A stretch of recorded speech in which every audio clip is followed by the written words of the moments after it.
The bad guys are winning. Here's a look back at what our commander-in-chief has said about winning the war against ISIS. ISIS is gaining strength, aren't they? Well, I don't think they're gaining strength. What is true is that from the start, our goal has been first to contain, and we have contained them. Our partners on the ground are rooting ISIL out town by town, neighborhood by neighborhood, block by block. That is what this campaign is doing. We are hitting ISIL harder than ever.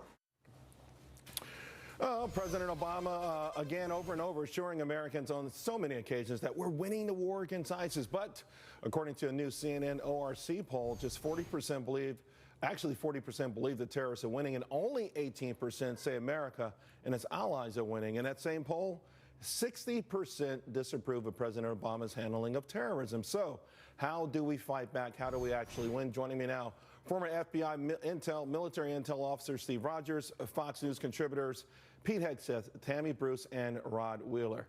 All right, Pete, let me start with you. The president gave a series of press conferences right before he went on vacation. He knew that he was, that Sunday address was weak, lame.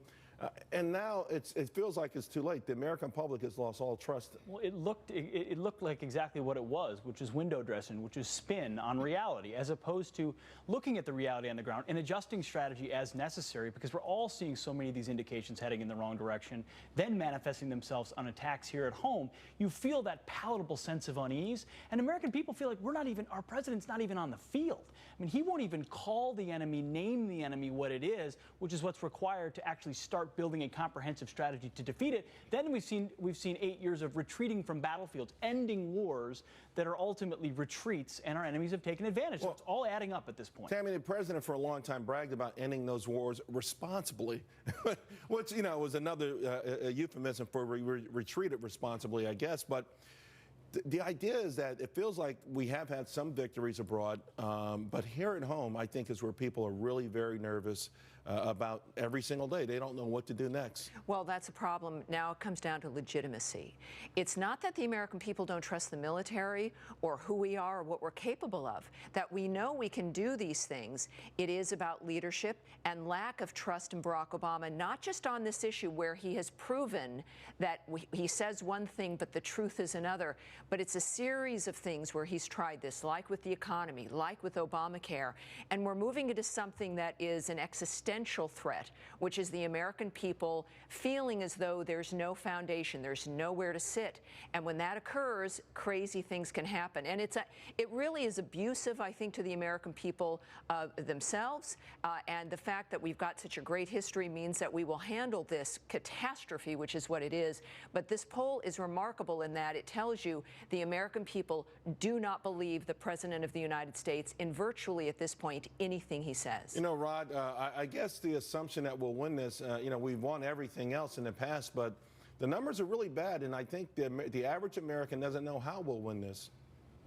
Well, I think you're right, Charles. And again, I agree with my co-panelists here. I mean, this situation, especially domestically here, as far as terrorism, we're not winning. And I'm not exactly sure who the president or what the president is referencing when he says we have these individuals contained. I mean, let's just quickly look at San Bernardino. Those two individuals escaped under the radar. Let's look at, the Sarnea brothers, the Boston bombers. So, no, the White House and the Obama administration has done a horrible job when it comes to dealing with ISIS domestically, and for the president to say that we're winning this war with ISIS is just clearly not true. Of course, his timing, Steve, has been so impeccable, if you will, recently. I think the night of the Paris attack, we had ISIS contained, he said, maybe an hour before that, and it just goes on and on and on to the point where we've lost credibility. But what does that do to us? As a society that starts to live in fear, it changes the whole dynamics of what it means to be an American. Well, it sure does, and my colleagues on this panel are right on target, Charles. Look, I don't think the American people are necessarily fearful of ISIS. They're fearful of the fact that the President of the United States, and I'll add Congress to this too, because they have some play in this, are not going to take the appropriate action, the action necessary to defeat ISIS. The President has never had the resolve to even say that we're at war with these terrorists. Once he does that, and once we have a leader in in the White House that's willing to get out in front and lead, you're going to see a different dynamic regarding the people. But here's the thing, though, guys, and Pete, we say President Obama doesn't have whatever it is, he won't say radical Islam. But it feels like over the last month or so, this battle has almost morphed into a battle against Islam in general. A lot of people said, let's not let Muslims in, no matter where they come from, into this country. A lot of people say we should wiretap all mosques. Are we in danger of the fear taking us to a place where maybe we don't want to be, or is it legitimate to say this is now a war against all of Islam? No, you don't have to say it's a war against all Islam, but folks that make the claim that American people are doing that assume the American people are stupid. The American people understand Islam. They also understand Islamism, radical Islam, violent Islamism, whatever you want to call it, that there is an ideology. An ideology is being exported from this caliphate and from elsewhere throughout the Middle East. And all you need with an ideology is simple weapons of war on the home front, whether it's bomb-making materials or rifles motivated by that ideology. So when you don't go to the epicenter, when you don't go to the caliphate and defeat the caliphate, the ideology can easily perpetuate itself. And this isn't even partisan at this point, Charles. 59% of Democrats feel the same way. Sure. This is across the As an example, fascism is a form of government. We're against fascism. We're not against government. So we can determine the differences between what is happening. It's been 14 years since September 11th. Americans have shown the world what we're made of and who we are. We have nothing to apologize for. But here are some numbers for President Obama. 52% of Americans disapprove of his handling of the presidency, according to this poll. 60% disapprove of his handling of terrorism, and 64% disapprove of the way he's handling ISIS in particular. And there's another player that hasn't been talked about much, but we will be talking about that player, and that's Russia.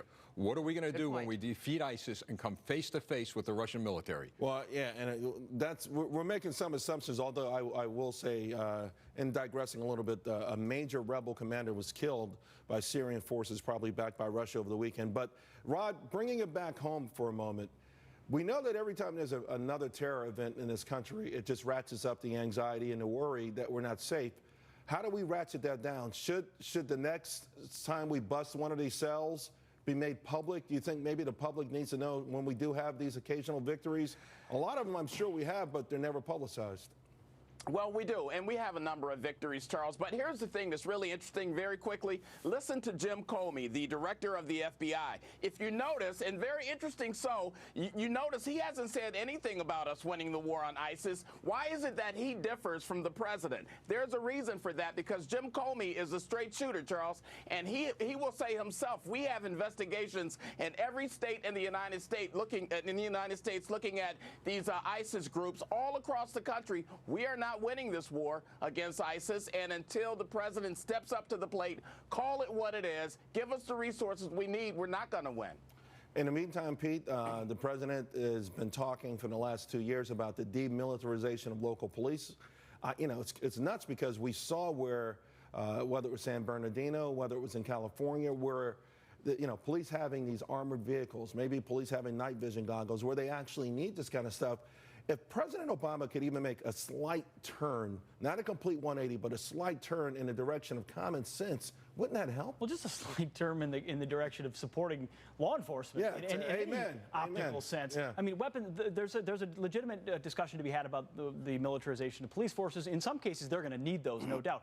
But it's mostly the intelligence capabilities, the ability to surveil, making sure they have the opportunity to do that. New York City's a prime example. We've pulled that back, and I think it makes the city less safe as a result. If you can't get into these communities, build trust, surveil, build intelligence packets on folks, then you don't stop things before they happen, and that's when things get really dangerous. What we do know is what France knows. We know where the radical mosques are. We know who's radicalizing and teaching this kind of theory here in America, and we need to take action like France has taken action. This is not brain surgery. So you're saying close these mosques that we know are the centers for radicalization? Yes, France has already closed over 100. They know people have been sitting because political correctness, not wanting to intervene, but everyone says this is not about Islam, and I agree, which means those buildings are not really mosques, are they? But we've got a responsibility. That way we wouldn't have to have a militarized police force, because that should be the reaction. And I think that the Muslim community, which is being harmed by this perception, should welcome that dynamic, as it harms their community as well. And with regard to local police, that's called the Ferguson effect.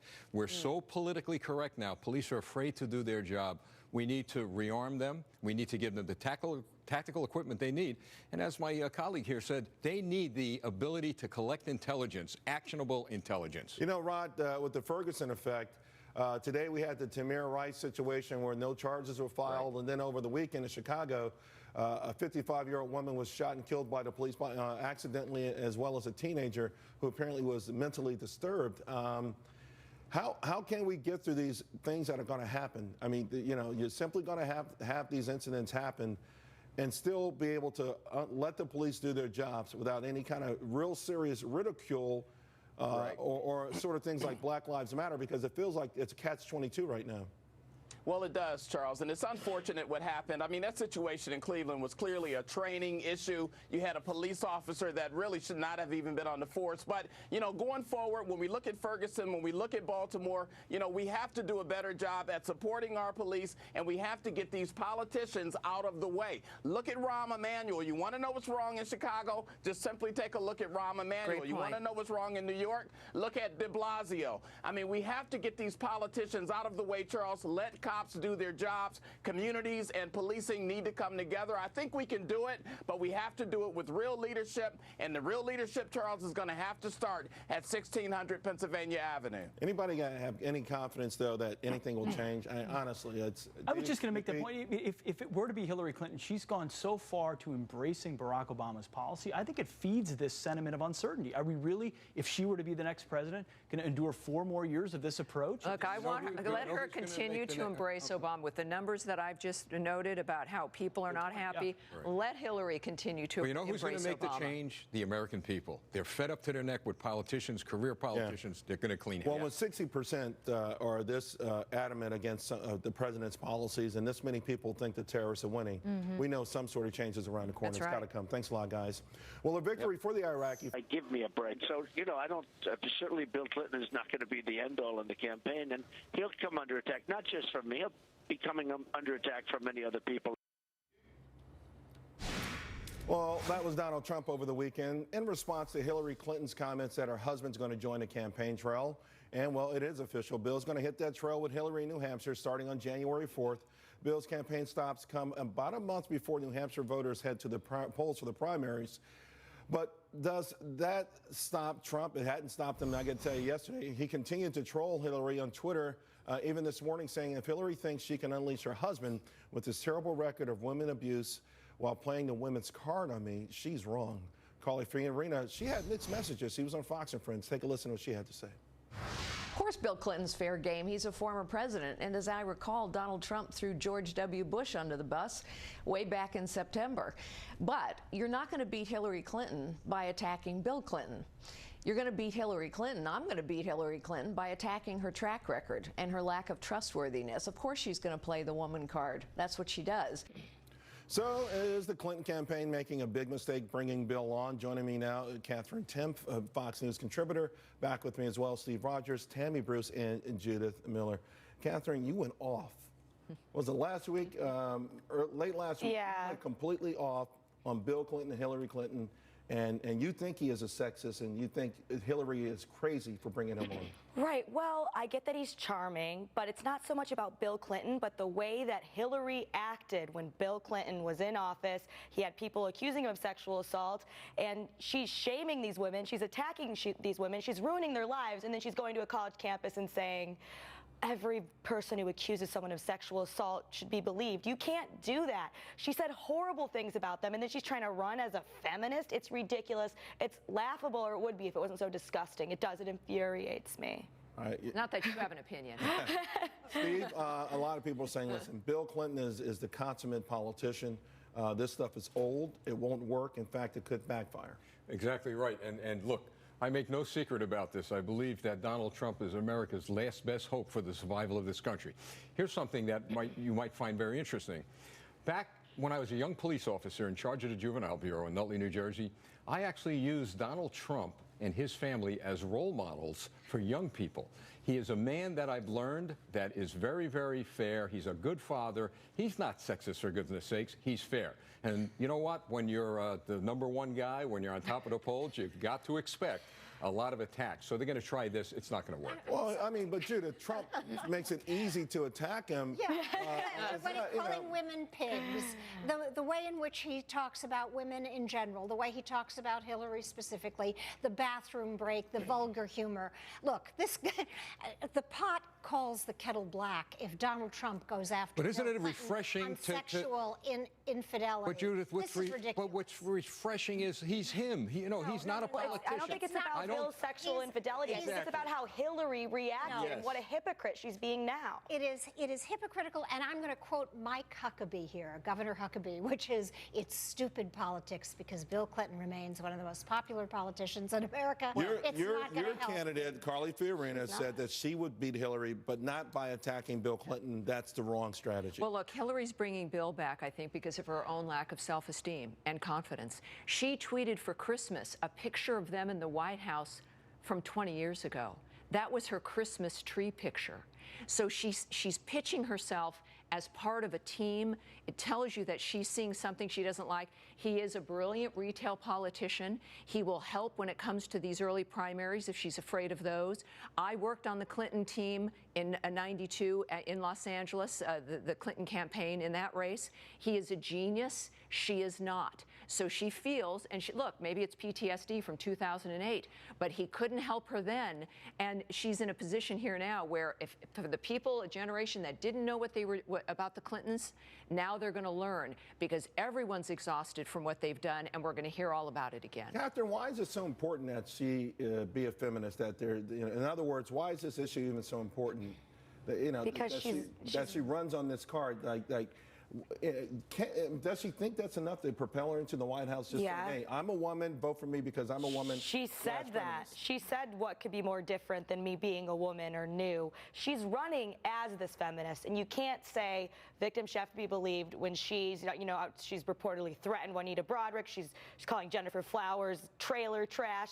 Does that sound like someone who supports women to you? Oh, wait, no, it doesn't. Just because you're saying you're a feminist doesn't make it so. She is a politically correct career politician. Donald Trump's a regular guy. Look, you've got to. You are really Team Trump. I Look, Team Trump. I've had 38 years on a police force. I've had a military career, seen it all, done it all. This guy is America's reason perhaps next time we might get you to run. All right, guys, you got to leave it there. Okay. All right. By the way, you don't want to miss Fox Business.